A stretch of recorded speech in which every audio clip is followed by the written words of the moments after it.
From the Spec Network, this is Fragmented, an Android developer podcast where we talk about building good software and becoming better Android developers. I'm Don Felker. And I'm Kaushik Gopal. Welcome to the show. I'd like to thank Square for sponsoring today's show. We all know Square to be a company that's one of the best stewards of open source in the Android community. But what some of you might not know is that they also have a pretty solid presence in the developer community at large. Just recently, they started a new YouTube channel just for developers at youtube.com/squaredev.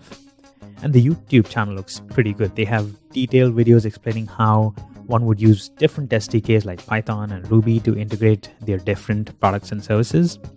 And if you're curious about their different products and services, they basically have a bunch of APIs and SDKs to make taking payments easy. They also have payment forms if you want to quickly embed a checkout experience into a website. And not only that, Square supports iOS, Android, Flutter, and React Native for in-app mobile payments, or if you want to integrate their very famous Square Reader into your own app. Anyway, there's a bunch of stuff in their new developer channel. They're starting to add a lot of these tutorials and a host of other videos too. Check them out at the new channel, and that is at youtube.com/squaredev. So youtube.com/squaredev. My thanks again to Square for sponsoring today's show.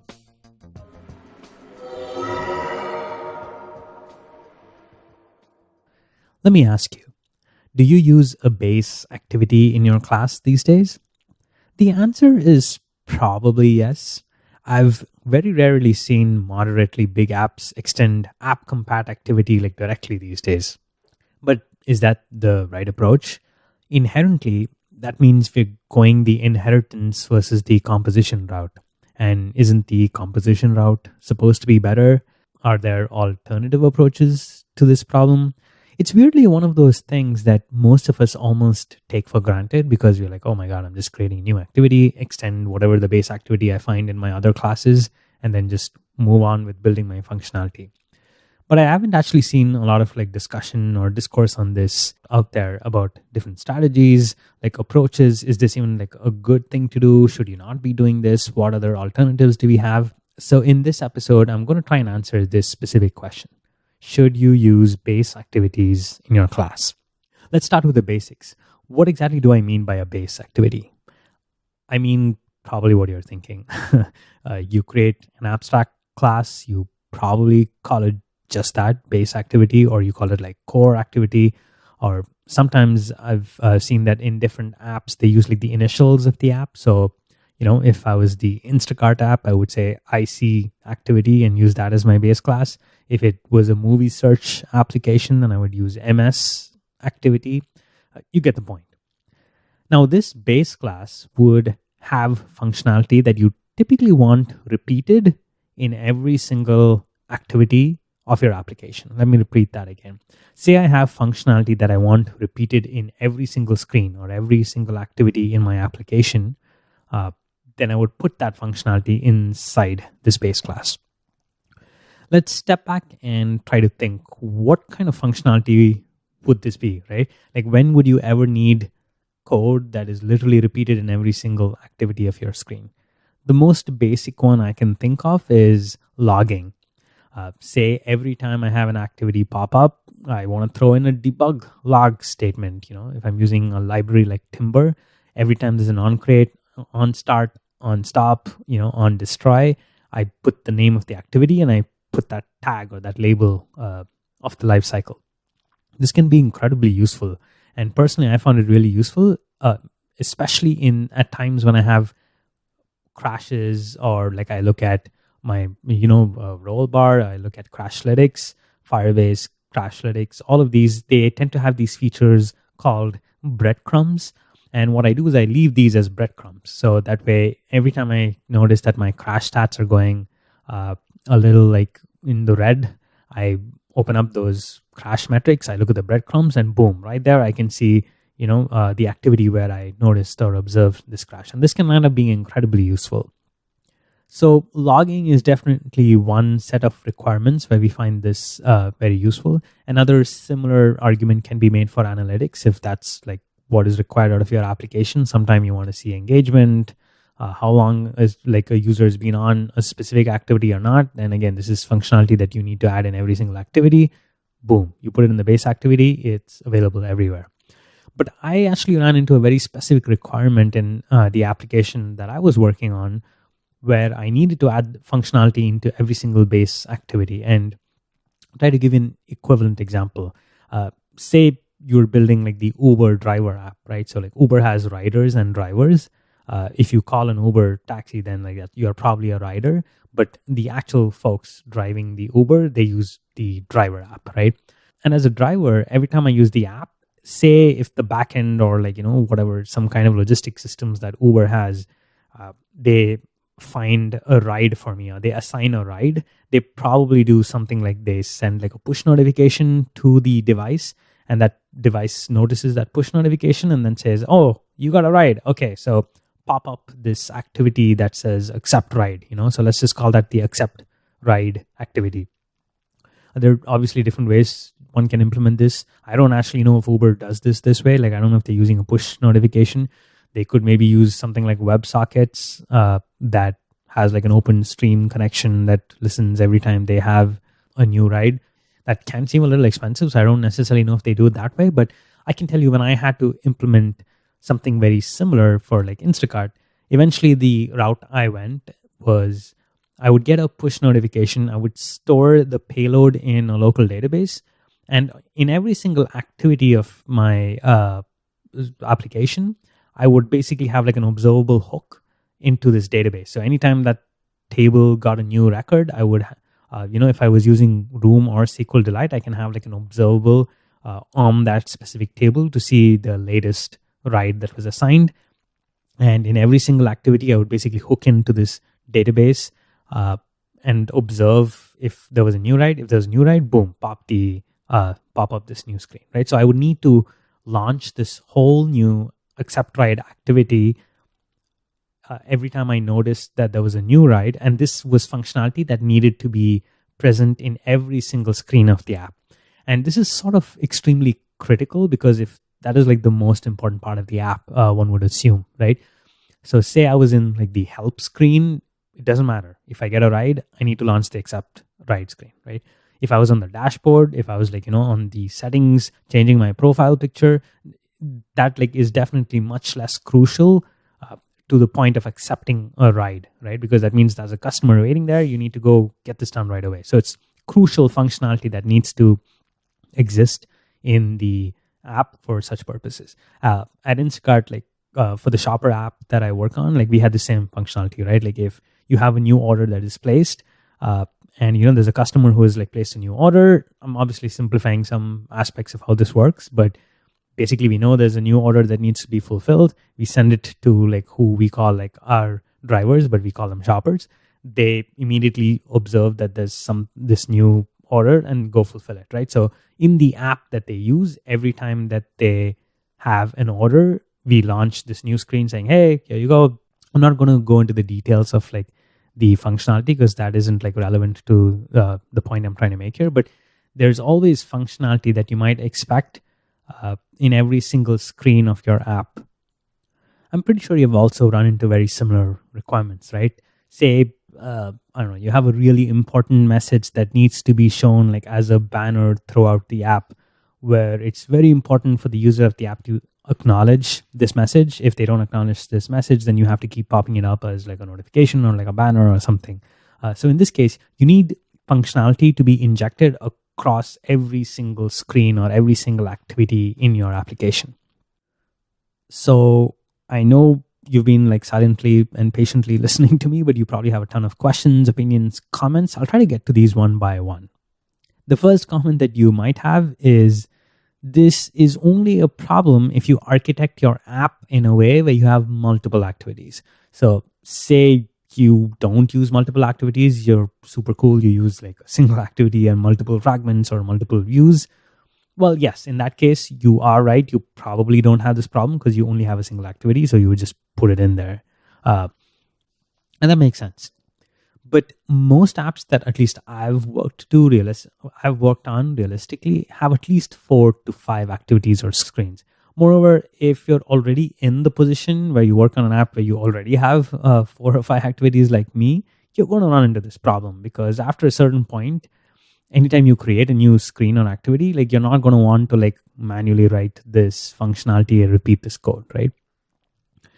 The second question or comment, and I think this is like the big one that most folks might have, is like, wait, why don't you favor composition over inheritance?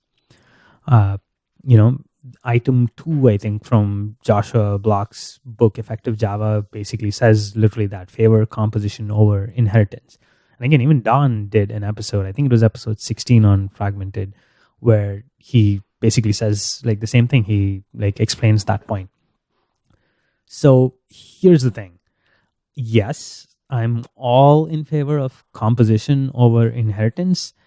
In fact, I actually tried this. I thought I got all the way where I could get away from using any notion of inheritance and only use composition.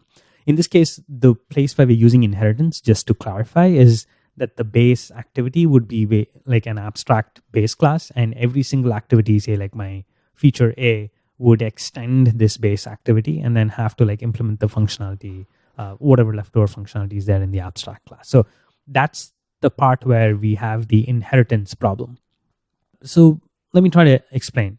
Now, some folks are already screaming. I can hear that they're like, oh my God, this is why we had like the architecture components lifecycle observer. This is exactly why they brought in, and this is exactly what you should be using. To which I would respond, sure, the lifecycle observer has the code that you would write inside like the different lifecycle calls, right? Like on create, on start, on stop, on destroy.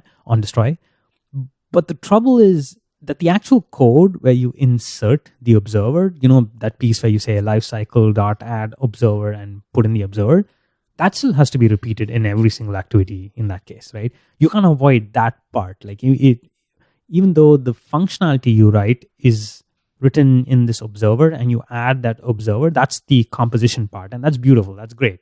I do that too. I keep the exact same thing, but you still need to write the code to add that observer, right? That one line that says lifecycle.add observer needs to be written everywhere. And that's the part we are trying to avoid.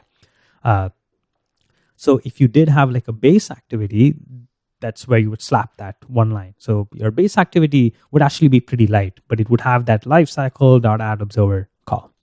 And if you had more functionality that you wanted to tack on, like say you had like, an accept ride observer functionality, you would add that. If you had like a logging functionality, the thing that I talked about, like the on create, on start, breadcrumbs, all that stuff, you can have another logging observer. So in your base activity, I would see then 2 lines.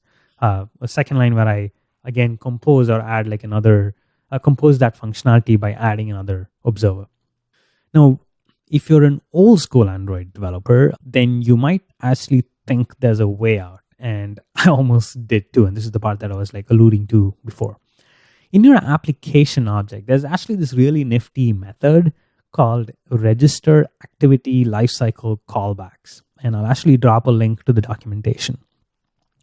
In theory, this is exactly what I would have needed to completely avoid the inheritance problem. I could have gone coupled with this register activity lifecycle callback method and the architecture component lifecycle observer stuff that we have. I would have been golden. I wouldn't have needed the base activity. So in theory, this would work. And the way it would work is basically you have like this, your own application object, your custom application object. You basically in that register an activity lifecycle callback handler in this app at the app. So remember, this is at the application object level. Now, every time you have an activity inside that app go through any specific lifecycle callback, it will be sent back into this thing that you've registered at the application level. So you see, this is where, going back to what I talked about, in my register activity lifecycle callbacks method, I would pass in an object that would in turn add the different observers that I care about. So I don't actually have to extend a different activity. Just because I've put this at the application object level, it would apply to all my activities. I even tried this. There's only one small problem. In the vanilla path, everything would seem perfectly okay. So I would use like my app like a normal user without any crazy weird life cycle scenario. Everything worked golden. It was perfect. But in slightly more rigorous testing, which you typically have to do as an Android developer, things started to kind of break down. So, for example, if I simulated like an application death in the background, so like I would put my app in the background and then like, in my emulator simulate an application death, when I launched the app again, I run into problems. A much easier way to like simulate this problem was if I just background the app and clear my data, like which, if you hold long click the application, clear the data. And then when I open the app again or relaunched the app, what I noticed was that the timing sometimes seemed weirdly off, or like when this register activity lifecycle callback thing was called. Moreover, sometimes it just wouldn't work. For some like strange reason, like the register activity lifecycle callback would just not be registered. And that's kind of a problem. And it was super weird. All I had to do is like kill the app, launch the app again, and then things would start to work again. So all these kind of weird scenarios are difficult to sort of address and handle. And after like all of like these kind of random bugs and reaching out to like some folks that I know, even like many folks on the who work on the Android team have confirmed that this register activity lifecycle callback thing is not exactly recommended anymore. So they don't advise on using it. So all that to say, there are times when the whole composition, the pure 100% pure composition approach just won't work. And in those cases, you unfortunately have to resort to using a base activity. So I just want to like say this is like important piece of information. Like if you've used the register activity lifecycle callback and it kind of works for you, then you should check these different scenarios I've mentioned and see if it still works, because it definitely didn't work for me at least. And so there's like weirdnesses around how these things work. But I will say this. If you go the base activity route, as I am proposing, you'll really need to button it down, because the big problem with using a base activity is that it makes it so easy to just make this thing like this global God Goliath class, right? You can just start to throw in functionality. You're like, oh yeah, this would be nice to have in my activity. Maybe I'll just like throw a tracking call there. And eventually what you will notice is like this massive 50 or 500 line like class that has like a bunch of gibberish. So the way I've resorted to doing this is, as I mentioned before, I do have a base activity. It's like an abstract class. But if you actually open up my base activity and look at it, I literally compose any functionality I need by way of using the new lifecycle observers. So if I have like a banner functionality, then you'll notice that I have a line of code that says lifecycle.add observer, banner observer.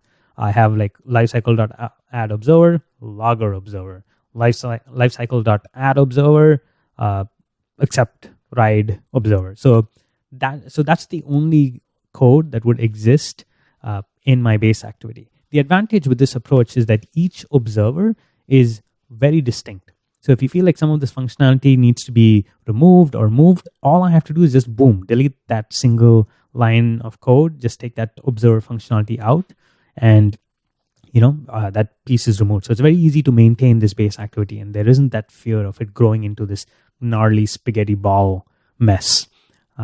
Also, again, I've said this many times in the past, and I still believe very strongly in this. One of my favorite principles of programming is writing code in a way where you can optimize to delete. So write the code in a way where you think that this should be written in the most easiest way so that I can actually delete the code. And if you adopt that principle, this is a beautiful way where it applies. With this composing observer functionality, it's very easy to remove functionality. Moreover, each observer, when you look at these observers, they have very singular purpose and they can be reasoned about very independently. They don't start to like clutter and like mix different kinds of functionality. So that should pretty much round off this episode. The question I started off with today was, should I use a base activity? And unlike many questions or most episodes where the answer is like, oh, it depends, or, do what is right for the situation you're in my mind, this one is really straightforward. If you need functionality to be repeated in every activity of your app, and you're not using a fancy single activity, multiple fragment view kind of architecture, the answer is a resounding yes. Use a base activity. You can't escape the fact that you'll use inheritance everywhere now. Every time you create a new activity, you'll have to extend this base activity. So in that way, you are using inheritance. But you can use composition in order to add the functionality that you need in a more maintainable way. The other thing that I actually didn't spend too much time on is when you have multiple modules, because all of this is like a single module kind of approach that I was thinking. But in typical apps these days, you have multiple modules. This becomes like a little more tricky. But in these cases, what I, again, do recommend is you should have like a core or base or whatever you call it, shared library module where you would house your base activity class. So then you can have, when you create new features, you would depend on this shared module, which I think you would do anyway. And if you remember a few episodes back where I talked about where you would place your database object, you can adopt like a sort of similar approach. And you can use this base activity, create your functionality, and be on your way. I'm not going into too many of the details. If you folks have more questions about how you manage this specifically in the multiple module world, let me know, but I think it should be sort of straightforward. Hope you enjoyed this episode. Let me know what your thoughts and comments are on this subject. If you've run into similar problems, I'd love to hear more. Like, please do reach out to me on Twitter. It's weirdly one of those things. This is one of those questions that most of us have almost taken for granted. It's like, it's not something that we explicitly talk about or discuss in great detail. So I wanted to like throw this question out there, and I'm actually curious to like find out what your options are. Do you use a base activity? Do you not use a base activity? How do you circumvent this functionality? I'll look forward to your comments on Twitter. Thank you so much for listening, and we will catch you in the next episode. I want to take a quick moment and thank our sponsor for this show, Square. Head on over to their new YouTube channel just for developers at youtube.com/squaredev. That's the new channel where they talk about integrating a lot of their APIs and services. They also have some pretty cool videos on developer topics in general.